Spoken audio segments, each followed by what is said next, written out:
예, 각 지표들과 또 분석된 자료들을 통해서 앞으로의 시장 전망 해보도록 하겠습니다. 오늘도 SPM의 김영진 대표와 함께합니다. 어서 오십시오. 네, 안녕하십니까? 안녕하세요. 그 미국 다우의 28,000은 뭐 계속 회자가 되고 있는 상황입니다. 그리고 왜 우리는 그렇게 안 갈까라는 것도 계속 회자되고 있는 모습인데 그 한편에 유럽 같은 경우에 있지 않습니까? 우리가 상대적으로 관심을 덜 가지긴 했었는데 여기도 최고가 수준 아닙니까? 네, 맞습니다. 저도 주말에 이제 자료를 정리하면서 봤는데요. 유럽 같은 경우 우리가 계속 경기가 안 좋다라고만 생각을 했었고 잘 안 봤었는데 네. 뭐 독일 정도를 봤었죠. 근데 다른 국가들을 이렇게 찾아보니까 미국을 따라가고 있는 겁니다. 그러니까 우리 아시아권에서도 한국하고 이 동북아 쪽 이쪽이 좀 약간 중국 포함해가지고요. 예. 좀 상대적으로 좀 그렇게 안 좋은 흐름이고 글로벌 전체적으로 이렇게 따져봤을 때 그렇게 안 좋은 국가가 특히 없더라고요. 그리고 중국을 뺀 나머지 브릭스 국가 같은 경우는 최고가입니다, 거의. 예. 그렇기 때문에 미국하고 큰 차이가 안 나고. 그래서 한번 지금 이런 상황들을 어떻게 어떤 기준을 가지고 봐야 될지, 그러니까 금리나 채권 시장이나 경기 선행 지수 이런 걸 찾아보면서 미국 주가만 오르는 것이 아니라 글로벌 경기가 좀 턴을 하는 그런 모습 속에서 다른 국가들도 이제 최고가로 들어서는 그런 모습들을 한번 좀 점검을 해볼 필요가 있다. 그러면서 우리 시장만 계속 이럴 것인가 이것도 한번 좀 생각해 볼 필요가 있어서 예. 전체적으로 한번 볼 필요가 있어 보인다 이렇게 생각이 드는데 말씀드린 대로 유로스톡스 50 이게 2015년 이후에 최고치를 지금 기록을 하고 있단 말입니다. 그리고 닥스 지수 독일 같은 경우도 2018년 최고치하고 이렇게 따져봤을 때 한 2.6% 정도밖에 차이가 안 납니다. 그러니까 2.6%니까 뭐 하루 이틀 사이에 또 이거 넘어설 수 있는 그런 모습이 있고요. 예. 물론 이제 독일이나 유럽이나 경제 지표가 계속 좋은 건 아니라 좋았다가 뭐 안 좋았다가 뭐 그러다 보니까 계속 양적 완화도 뭐 계속 해왔던 것이고요. 네. 그런데 지표가 점차 개선이 되고 있는 그런 와중에서 이런 변화가 나타나고 있다는 것이 어떻게 보면 주가가 경기에 선행하고 있는 것이 아닌가 이 점도 한번 좀 살펴볼 필요가 있다라고 생각이 되고 독일뿐만이 아니라 프랑스 같은 경우는 이미 2018년을 최고치를 돌파를 했고요. 근데 이제 프랑스 같은 경우는 약간 좀 이 남유럽 쪽은 좀 우리가 참고를 해야 될 게 2018년에 이렇게 좀 덜 올랐습니다. 독일보다. 왜 그랬냐면 그쪽에서는 좀 부실 채권 뭐 이런 문제가 있었으니까요. 예. 그래서 좀 빨리 넘어갔다 이렇게 볼 수가 있겠는데 그 이외에 또 따져보니까 네덜란드나 뭐 스웨덴이나 덴마크 이런 북유럽 쪽의 흐름도 괜찮게 또 최고치로 들어서고 있고요.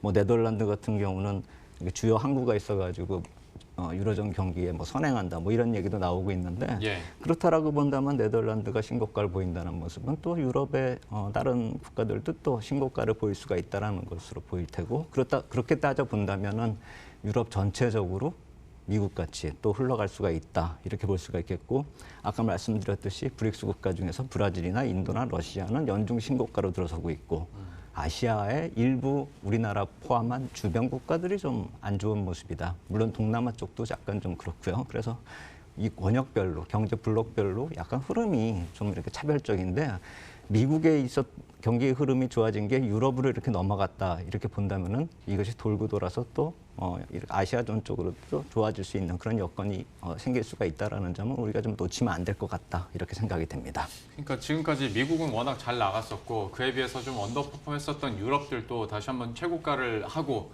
브릭스 국가들도 하면 이제 지구 반대편 우리나라까지 오겠죠. 아직은 도착은 안 한 것 같습니다. 뭐 중국이나 일본 장도 오늘 좋은데 우리는 상대적으로 약세를 기록하는 거 보면 시간을 한번 조금 더 두고 지켜봐야 될 텐데 그 지난주에 OECD 경기 선행지수 이게 발표됐지 않습니까? 이거는 물론 어떻게 해석을 하고 어디에 조금 더 방점을 두느냐에 따라서 뭐 이거를 달리 평가할 수도 있겠습니다만은 이제 바닥 확인했다라고 생각하시는 분들도 많이 있는 것 같고 그렇죠.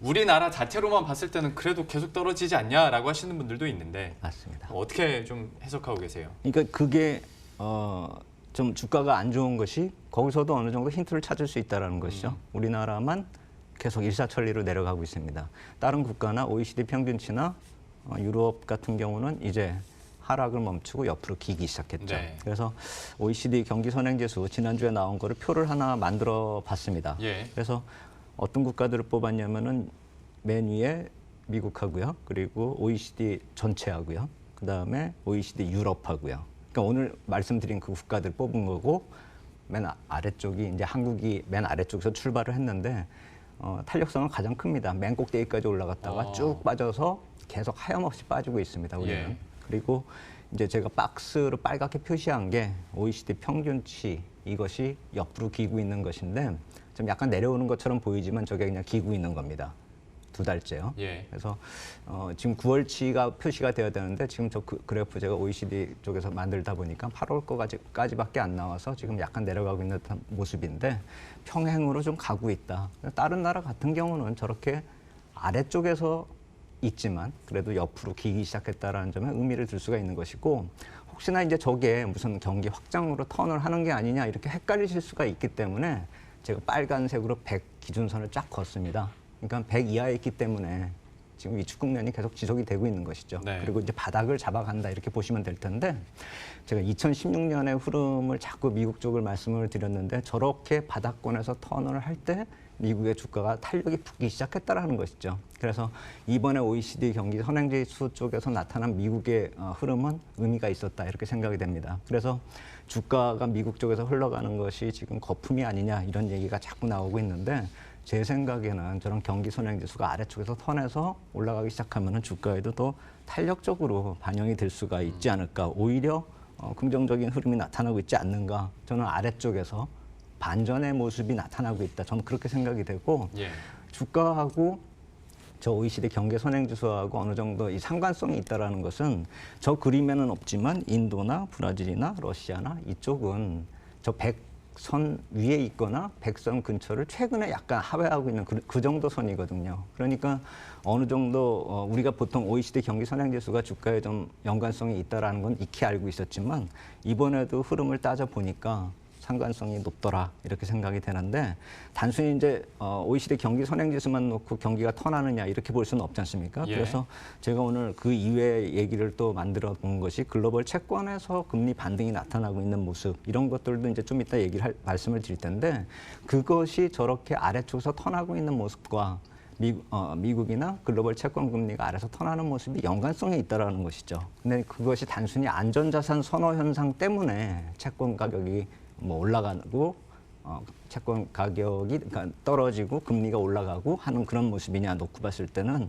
그러한 무역 분쟁 해소로 인해서 그런 안전자산 선호 현상이 약화되는 것도 있겠지만 말씀드렸듯이 경기 선행지수 쪽에서 나타나는 경기 반전 때문에 금리가 이제부터는 상승 기조 쪽으로 접어들 수 있다라는 점 그렇게 해석을 한다면 금리가 설사 올라간다 하더라도 주식시장에 미치는 부정적인 영향은 그다지 크지 않을 것이다. 이렇게 생각이 될 수 있겠다. 이렇게 예. 생각이 됩니다. OECD 경기 선행지수 또 우리가 어떤 글로벌 PMI 볼 때도 그러니까 네. 어떤 시장의 상승 추세나 아니면 반등을 할지 아니면 반락을 할지에 대해서 힌트를 많이 얻는데 그래서 그냥 문득 든 생각은 그 OECD 경기 선행지수하고 PMI 같이 겹쳐봐도 어느 정도 지수 향방에 대한 답이 힌트가 좀 나오지 않을까라는 생각도 들고 역시 이 부분에 대해서는 좀 기대감을 가질 수 있는 또 얘기를 해주셨는데 다만 어떤 금리 측면에서 보자면 이제 더 이상 뭐 연준에서 금리 인하 얘기하는 사람들은 많지 않은 것 같고 금리 그러니까 인하가 아니라 인상 쪽으로 이제 또 얘기가 나오지 않습니까? 시장에 이게 어떤 영향을 줄까요? 그러니까 경제는 좋다고 하니까 올리는 걸 텐데 그래도 시장에서는 인하하는 거를 좀 더 좋아하긴 하니까 좀 어느 쪽에 조금 더 무게 두세요? 저는 이제부터는 인하하면 오히려 악재가 아닐까 좀 그렇게 생각이 됩니다. 왜냐하면 지금 펀드멘탈이 뒷받침이 안 된다라고 한다면은 지금 사상 최고치 주가는 사실 무너질 수밖에 없는 거거든요. 네. 그렇기 때문에 펀드멘탈이 뒷받침이 되고 그래서 금리 인상을 한다. 이런 원론적으로 접근을 해야 되는 시장이 아닐까. 그래서 저는 이번에 올라가고 있는 이 채권 금리나 또 좀 이따 말씀드리겠지만 그 패드워치 툴에서 나타나고 있는 금리가 전반적인 상승 추세로 들어서고 있는 그런 모습이 나쁘지 않아 보인다라는 것이죠. 그리고 그러한 모습이 나타나도 시장은 지금 계속 상승을 하고 있는 거 아닙니까? 예. 시장이 지금 금리가 올라간다는 걸 모를 리가 없죠. 근데 그걸 공포스러워하는 건 시장 참여자들밖에 없는 겁니다. 금리가 올라가니까 공포스럽고 그래서 투자하기가 까다롭고 시장이 언젠가 무너질 것이다. 네. 근데 금리가 올라가는데 아래 공포나 뒤에 공포가 나타날 수는 없는 것이죠. 그렇죠. 오히려 금리가 떨어져야지만 뒤에 공포, 아래 공포 얘기가 나올 수가 있는 것이죠. 예. 그 오히려 경기 선행지수 올라가면서 금리가 저런 식으로 반영이 된다라고 한다면 그동안에 우리가 막연히 느꼈었던 그런 리세션이나 디플레이션 뭐 이런 거하고 거리가 점점 멀어진다라는 차원으로 좀 해석을 해야 되는 게 아닌가. 결국 언젠가 올 것이라고 기대했었던 위기는 오지 않을 가능성이 커지고 있다. 이렇게 생각이 되고요. 그리고 미국 10년물 국채가 2%대에 거의 근접을 하고 있습니다. 그렇다라고 본다면은 지금 기준금리보다 상당히 좀 높은 쪽에 속하고 있는데 지난주 13일에 이제 정점을 치고 목요일 정도인데요. 1.9%대까지 올라갔다가 이제 반락을 하는 그런 모습이기 때문에 상당히 의외로 빠르게 올라갔었던 모습이고 FOMC 회의 아까 제가 내년도 6월에 패드워치 툴의 목표금리 확률을 구해보니까 예. 이제 금리 인상 확률이 탄생을 한 겁니다. 예. 없다가. 그게 한 10.2%까지 기록이 되고 있기 때문에 향후에 이렇게 주식값이 올라가고 금리 채권 금리 계속 강세 보인다라고 금리가 강세니까 가격이 떨어진다라고 한다면은 이런 확률도 점차 높아질 가능성이 크다. 그것이 시장에 반영이 되고 있기 때문에 큰 문제가 없다라는 말씀을 드리는 것이고 예. 점차 채권 시장 쪽에서 본다면 글로벌 국채가 전반적인 약세 흐름으로 변화가 되면서 그렇게 본다라고 한다면 자산 시장 전체적으로는 또 긍정적인 효과가 날 수가 있겠죠. 그리고 특히나 이번 주에 미국 단기물 채권 입찰 일정이 있어서 예전에 오늘은 그 표를 안 만들었는데 제가 이제 장기 금리하고 단기 금리가 좀 따로 움직이는 그런 모습을 보여드렸는데 예. 이번 주에도 단기 금리는 계속 그렇게 아래에 이렇게 눕혀져 있을 거고 중장기 금리는 10년물 국채 기준으로 또 올라가는 그런 모습, 물론 조정을 보였지만 계속 강세 기조로 있는 그런 모습. 이원화된 모습이 이번 주에도 지속이 될 것이다. 이렇게 볼 수가 있겠고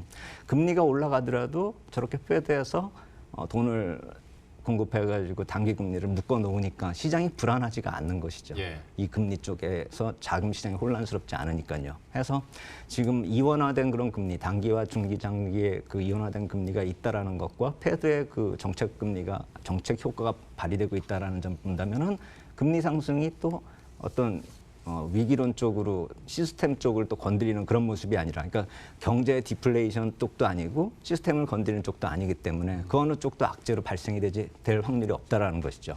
그래서 이번 주의 흐름까지도 그렇게 볼 수가 있겠고 또 한 가지 더 말씀을 드린다면 기업 주가 이쪽에서 나타나고 있는 금융주가 상승 추세로 접어들고 있는 모습도 참 특징적입니다. 예. 이 미국 같은 경우는 8월 23일부터 반등을 했는데요. 이때부터 제가 수익률을 체크해 보니까 시가총액 상위 종목들을 놓고 봤을 때 애플이 31% 정도 오른 건 이해가 갑니다. 그다음에 MS가 12% 오른 것도 이해가 가는데 JP모건이 22%나 오른 겁니다. 그러니까 시가총액 상위 종목 한 대여섯 개를 뽑아본 중에서 JP모건이 2등을 했다라는 것이죠.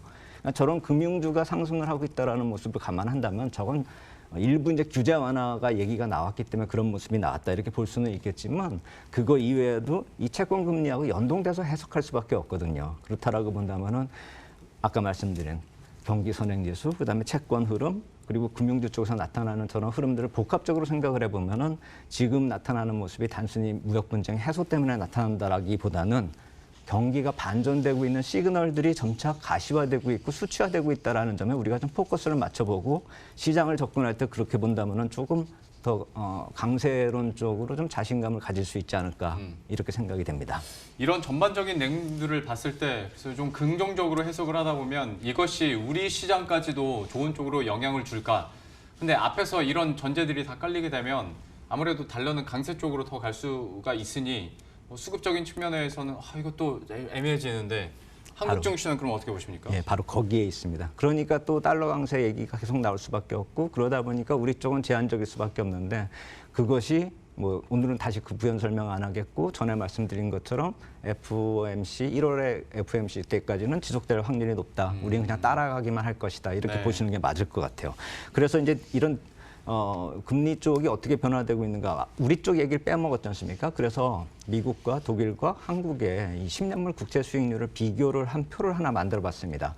그쪽에서 본다면 우리 쪽 금리가 상당히 빠르게 올라오고 있는 것을 알 수가 있습니다. 그러니까 지금 가장 위에 있는 빨간색 선이 우리 금리인데요. 아래쪽에 있는 게 미국하고 독일이고요. 예. 우리가 더 빠르게 올라오고 있다는 것이 과연 무엇을 뜻하고 있는가 이걸 좀 생각해 볼 필요가 있는 것이죠. 그러니까 아까 말씀드린 대로 안전자산 선호 현상이 나타나고 있는 그 모습과 더불어서 경기 쪽에서 나타나는 신호 이쪽이 복합적으로 한국 쪽에는 더 크게 작용이 되고 있다는 것이죠. 물론 중국에 이은 안전자산 선호 현상이 더 큰 작용을 하고 있다라고 봐야 되겠죠. 예. 지금 저 표에 있는 수치는 절대값이 아니라 내림폭에 대해서 어느 정도 비율로 올랐는가를 뜻하는 것이거든요. 예. 그래서 우리나라 금리가 미국보다 아래쪽에 있어야 되는데 실제로 반등폭이 크다라는 걸 제가 표시하기 위해서 저런 스케일로 지금 표를 만든 것이거든요. 더 탄력적이었다라고. 그렇죠. 예. 탄력적으로 빠졌다가 탄력적으로 올라갔다 이 말씀을 드리는 것이고 실질 금리는 좀 아래쪽에 있죠. 예. 그래서 우리나라 쪽의 채권 금리가 저렇게 움직이고 있다라는 것도 우리가 생각을 해본다면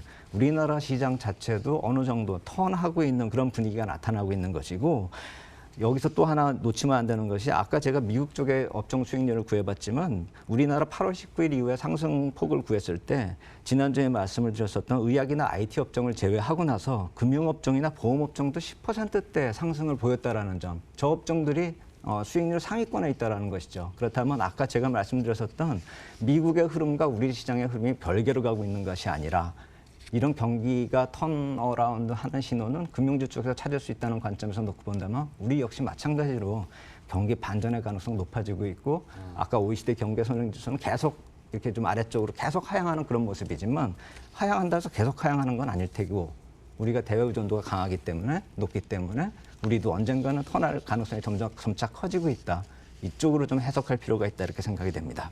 우리 시장도 턴할 수 있는 가능성이 계속 포착이 되고 있고 앞에서 이런 얘기들을 일련의 자료들을 해석을 해봤을 때 그럴 가능성이 커지고 있다라는 건데 다만 그 탄력적으로 움직인 우리 증시다 보니까 고점도 한번 탄력적으로 뽑았다가 또 변동성이 커지진 않을까라는 걱정도 있습니다.